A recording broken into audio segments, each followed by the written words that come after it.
Um feiticeiro do mal usa monstros e cavaleiros às trevas para manter um reino sob controle. E é um fazendeiro quem vai ter que salvar todo mundo e resgatar sua família. Mas claro que essa missão vai ser tretosa, cheia de desafios que o cara vai ter que superar. Fala, tecnólogo, tudo certo? Hoje bora partir para uma história de fantasia das boas. Em Nome do Rei de 2007 é o tipo de filme que te deixa imerso numa história bacanuda e cheia de coisa para explorar. E é isso que a gente vai fazer agora, bora? No reino de Erreb, Gallian tá no quarto de Muriela fazendo mais uma de suas visitas. O casal tá de boa, mas Muriela diz que é melhor ele ir embora, porque ela sempre fica fraca depois desses encontros. Gallian solta uma conversa que isso deve ser o que acontece quando duas pessoas se amam. Então, os dois riem e continuam conversando. Enquanto os dois se beijam, vemos a floresta pegando fogo e a natureza sendo arruinada. Merrick, o pai de Muriela, que também é mago, tá na área e, sentindo essa energia sinistra, saca na hora que deve ser alguma armação do Gallian.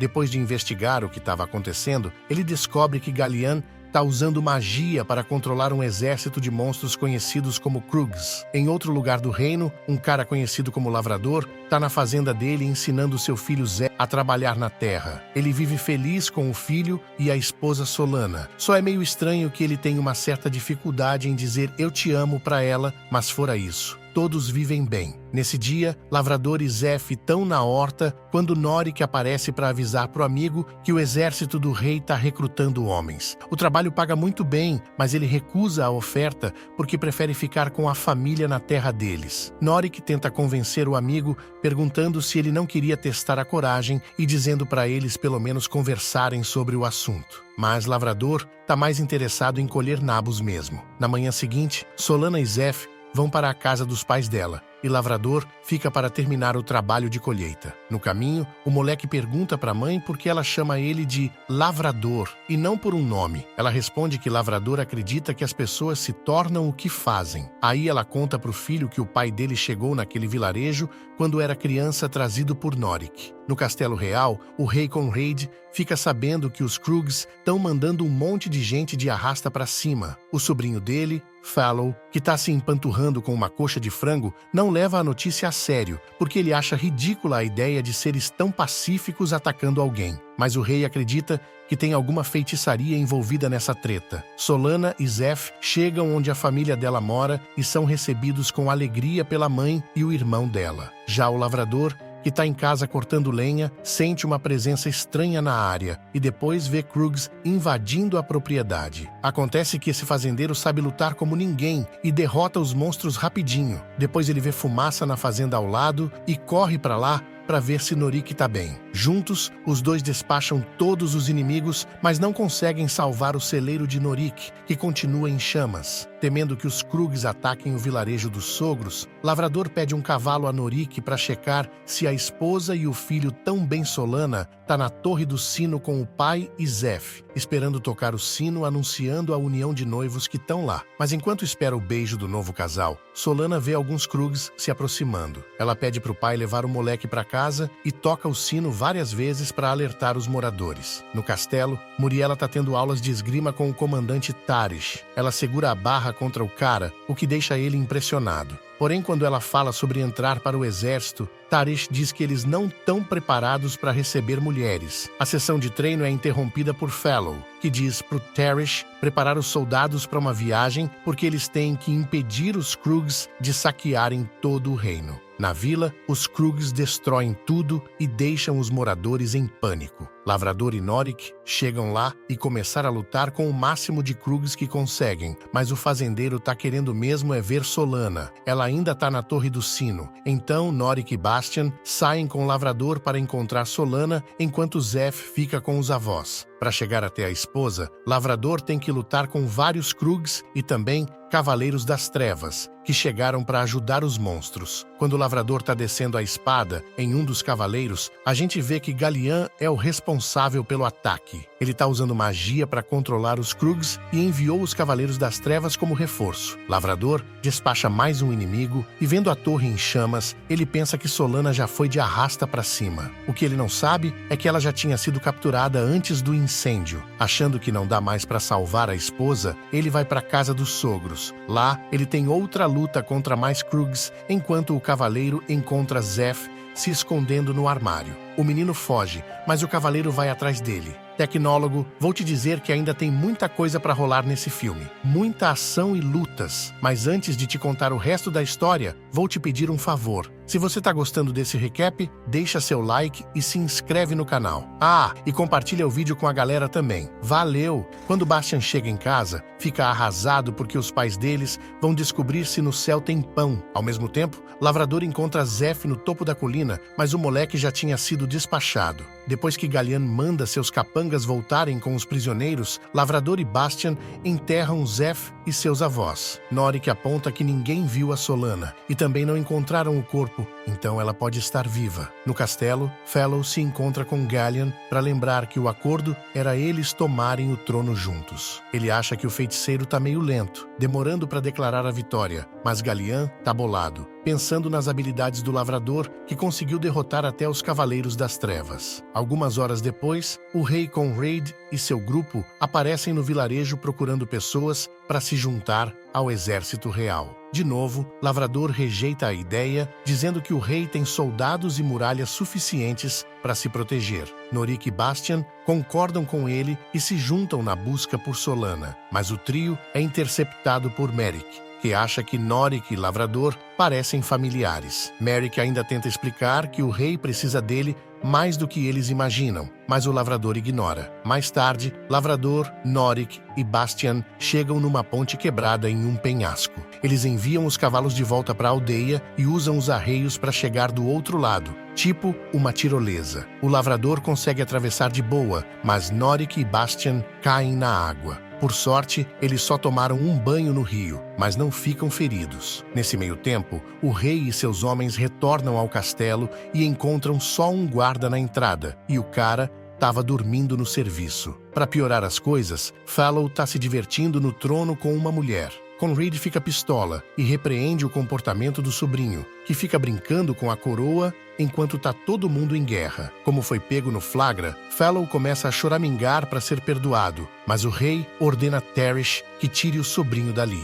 Fora da sala do trono, Fellow volta para sua pose arrogante, insulta o comandante e dá um tapa nele. Tarish pensa em revidar, mas não pode porque Fellow ainda faz parte da realeza, mesmo sendo babaca. Mais tarde, Fellow vai até Gallian, exigindo que o plano corra mais rápido, só que para isso acontecer, Gallian precisa de mais poder. E como ele vai conseguir isso? Bom, ele faz outra visita a Muriela. Dessa vez, a recepção não é tão amorosa. Ela diz que ele não pode ir entrando no quarto dela quando bem entender, principalmente porque é um inimigo do rei. Gallian descarta o comentário, mas Muriela insiste e pergunta por que o pai dela odeia tanto Gallian. Isso deixa o mago irritado e faz ele gritar com ela. Como resposta, Muriela manda ele vazar dali. Na manhã seguinte, Fellow pede desculpas a Conrad e promete fazer melhor. Então o rei deixa que ele participe do café da manhã. Depois da refeição, Conrad conversa com Tarish sobre o comportamento estranho dos Krugs e as estratégias de contra-ataque.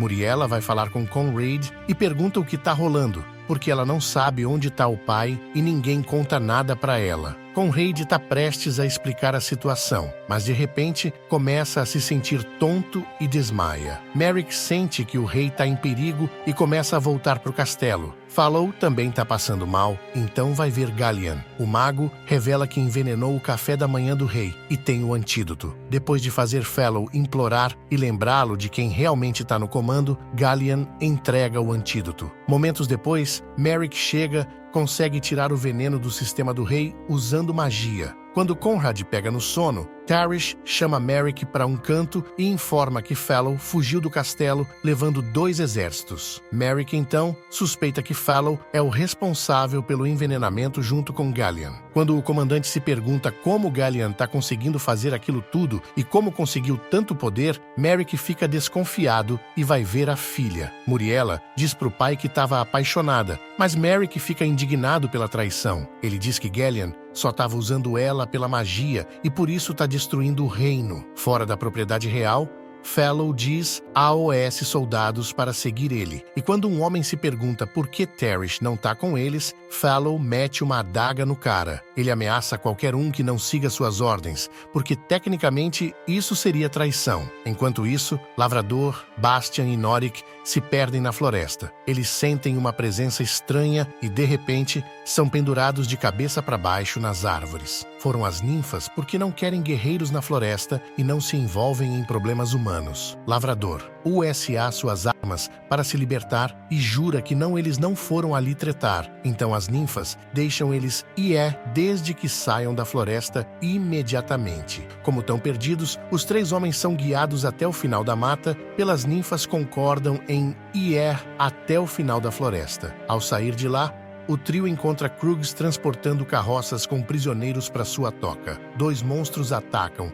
mas eles despacham o bicho. Vendo os capacetes dos Krugs, Norik tem uma ideia. Ele e Bastian se vestem como Krugs e fingem levar Lavrador como prisioneiro pro cara vai ter uma chance de procurar a esposa. O problema é que a fantasia não ajuda muito. Bastian e Norik são reconhecidos como humanos e capturados. Por outro lado, Lavrador acha Solana em uma das gaiolas, mas um cavaleiro das trevas bate nele por trás, impedindo o resgate. De volta ao castelo, Conrad acorda e ouve sobre a traição de Fallow. O rei ordena que Tarish prepare o exército para atacar e diz que vai acompanhar a tropa em vez de descansar. Não muito longe dali, Solana acorda e descobre que Norik e Bastian estão com ela. Ela fica arrasada quando fica sabendo que os pais de Zeph partiram, mas Norik promete que Lavrador vai chegar para salvar ela. Enquanto isso, Lavrador acorda amarrado a uma árvore. Merrick sente a magia de Gallian e se aproxima para verificar, logo encontra Lavrador e o ajuda com um pouco de remédio mágico. No castelo, Muriela lida com sua culpa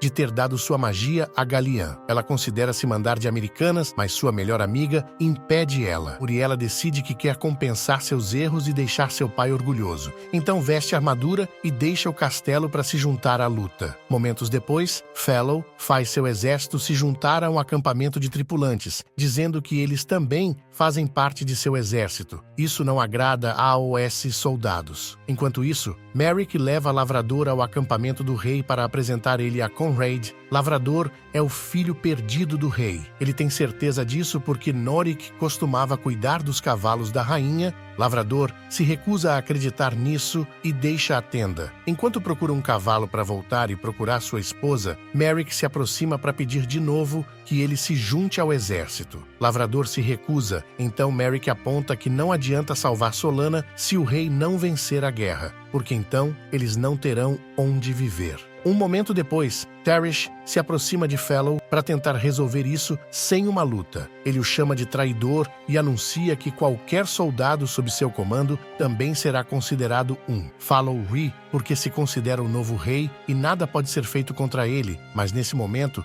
Conrad aparece para provar que ainda está vivo. Os soldados que seguiram Fallow imediatamente voltam ao lado de seu rei e se preparam para a batalha. Tarish fica chocado ao ver Lavrador se juntando a eles também. De repente, o exército de Krugs de Fallow chega. Os arqueiros do rei lidam com a primeira onda. Então, os espadachins começam uma batalha feroz. Gallian usa sua magia para enviar alguns Krugs para debaixo da terra, fazendo eles pegar soldados de surpresa de baixo para cima. Os humanos são bons lutadores e conseguem manter suas defesas. O exército do rei vence a batalha, mas para Gallian é apenas uma questão de comprar tempo. Perto dali, Muriela usa seus poderes para descobrir em que direção precisa ir e percebe um cavaleiro das trevas seguindo ela. Ela corre para a floresta, tentando despistar ele. Momentos depois, Fellow e os poucos homens que restam aparecem na floresta para voltar para o castelo, que está vazio e pronto para ser tomado. Eles param quando encontram um cavaleiro das trevas pendurado em uma árvore e, mais adiante, veem Muriela. Arrogante como sempre, Fellow pensa que encontrou a vítima perfeita para sequestrar, mas nesse momento, as plantas começam a se mover e capturar os soldados. Era mais uma das armadilhas das ninfas. Assustado, Fellow pega sua espada e tenta matar Muriela, mas a jovem se defende. Uma ninfa salta para levar Muriela embora e Fellow tenta escapar, mas é bloqueado pelos corpos dos próprios soldados. As ninfas capturam Fellow com seus cipós e entregam ele para Muriela. Na fortaleza de Galian, os Krugs chegam com os prisioneiros, mas assim que eles abrem as gaiolas, Bastian e Norik iniciam uma luta. Solana escapa com outro prisioneiro. Depois de atacar alguns inimigos, Norik é ferido. No acampamento do exército real, Conrad está mais para lá do que para cá. Vendo isso, Merrick chama Lavrador para falar com ele. O rei usa uma citação sobre bravura e trabalho árduo que ele só disse para uma pessoa, seu filho. Como Lavrador reconheceu a frase, provou que ele era o príncipe. Conrad acredita que as habilidades de Lavrador na batalha e sua honestidade mostram que ele vai ser um bom líder, mas não só por isso. O conhecimento sobre plantas vai ajudar. Puck mostra que ele se preocupa com o reino e com o que acontece nele. Lavrador fica emocionado com a conversa e segura a mão de Conrad enquanto o rei vai e Americanas. Fora da tenda, Tarish vê Muriela chegando com Fellow amarrado. Tarish imediatamente liberta ele e o desafia para um duelo pela honra do rei. Fellow aceita e começa a luta atacando Tarish por trás, mas o comandante se recupera e domina Fellow facilmente. Tarish tem a chance de despachar Fellow, mas hesita, e nesse momento, um soldado traz o anúncio da morte de Conrad. Fellow ri, porque a notícia significa que ele é o novo rei e ninguém pode atacar ele. Ele tenta ordenar a OS soldados que matem Tarish, mas é interrompido por Merrick, que apresenta Lavrador e explica que ele é o filho perdido do falecido rei e por isso é o herdeiro legítimo. Ele também acusa Fellow de matar o rei e isso dá a Tarish a autorização para matar o traidor. Depois, todos se ajoelham para Lavrador e reverenciam o novo rei de Ebb. Em sua fortaleza, Galian descobre que Solana é uma das prisioneiras e quer usar a mulher para fazer Lavrador irá até ele. Usando sua magia, Galian descobre que ela está grávida. No acampamento real, o exército se despede de Conrad com um funeral e começa a traçar novos planos de batalha. Momentos depois, Lavrador vai com seu exército até a fortaleza de Galian. Uma batalha feroz começa entre os Krugs e o grupo dos guardas reais e das ninfas. Enquanto isso, Merrick leva Lavrador até uma entrada secreta para o covil de Galian. Mas chegando lá, Merrick se adianta e se teletransporta logo para o covil. Ele quer confrontar Galian diretamente porque os dois tinham sido amigos no passado, antes de Galian ir para o lado negro da força. Galian usa todo o poder que roubou de Muriela para apunhalar Merrick e deixa o ex-amigo sozinho. Uma ninfa ajuda Lavrador a chegar na entrada secreta. Muriela sente o pai partindo e se teletransporta para dentro da fortaleza para se despedir dele. Antes de ir de arrasta, Merrick dá o restante de sua magia para a filha. Nas cavernas, Bastian consegue soltar as correntes das paredes e reúne alguns prisioneiros para lutar contra os Krugs, enquanto os outros escapam.